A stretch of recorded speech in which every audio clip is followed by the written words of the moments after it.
ৰাজ্যখনৰ যুৱক যুৱতীৰ কাৰণে অত্যন্ত বেদনাদায়ক খবৰ যে কেন্দ্ৰীয় অৰ্ধসামৰিক বাহিনী CRPF, BSF, ITBP, CISF আদিত অসমৰ বাবে সংৰক্ষিত পদত বহিৰাজ্যৰ বহু সংখ্যক প্ৰাৰ্থীয়ে অসম আৰু অৰুণাচলৰ পৰা ভুৱা স্থায়ী বাসিন্দাৰ প্ৰমাণপত্ৰলৈ নিযুক্তি লাভ কৰিবলৈ সক্ষম হৈছে।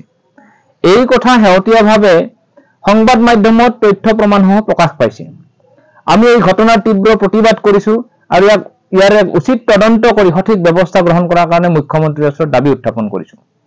দীৰ্ঘ সময় ধৰি এটা অভিযোগ উত্থাপন হৈ আহিছিল যে অসমৰ বিভিন্ন বিভাগত লগতে অসমত থকা কেন্দ্ৰীয় চৰকাৰৰ বিভিন্ন বিভাগত বহিৰাজ্যৰ বহু সংখ্যক প্ৰাৰ্থীয়ে ভুৱা স্থায়ী বাসিন্দাৰ প্ৰমাণপত্ৰৰে নিযুক্তি লাভ কৰিবলৈ সক্ষম হৈ আহিছে।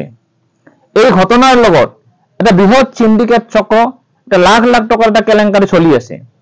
গতিকে শেহতীয়াভাৱে যি তথ্য প্ৰকাশ পাইছে এই তথ্যই এনেকুৱা অভিযোগবোৰৰ সত্যতা প্ৰমাণ কৰিছে। গতিকে আমি মুখ্যমন্ত্ৰীৰ ওচৰত দাবী উত্থাপন কৰিছো এই বিষয়টোৰ গভীৰতা বুজি এটা সঠিক তদন্ত কৰক আৰু অসমৰ যুৱক যুৱতীৰ ভৱিষ্যত সুৰক্ষাৰ ব্যৱস্থাটো কৰক। আজি ৰাজ্যখনৰ যিটো নিবনুৱা সমস্যা এটা ভয়াৱহ ৰূপ লৈছে, এনেকুৱা এটা অৱস্থাত বহিৰাজ্যৰ প্ৰাৰ্থীয়ে যদি এই ধৰণে নিযুক্তি লাভ কৰিবলৈ সক্ষম হয় তেতিয়াহ'লে অসমৰ যুৱক যুৱতীৰ বাবে এটা সাংঘাতিক বেয়া খবৰ। গতিকে মুখ্যমন্ত্ৰীৰ ওচৰত দাবী উত্থাপন কৰিছো, কাৰণ মুখ্যমন্ত্ৰীয়ে সততে কৈ থাকে যাতে অসমৰ বাবে উত্তৰ পূৰ্বাঞ্চলৰ যুৱক যুৱতীৰ বাবে চিন্তা কৰে। উত্তৰ পূৰ্বাঞ্চলৰ যুৱক যুৱতীৰ যদি ভৱিষ্যত চিন্তা কৰে তেতিয়াহ'লে এই ধৰণে বহিৰাজ্যৰ প্ৰাৰ্থীয়ে নিযুক্তি লাভ কৰা যিটো প্ৰক্ৰিয়া চলিছে এই প্ৰক্ৰিয়াটো বন্ধ কৰাৰ ব্যৱস্থাটো কৰক।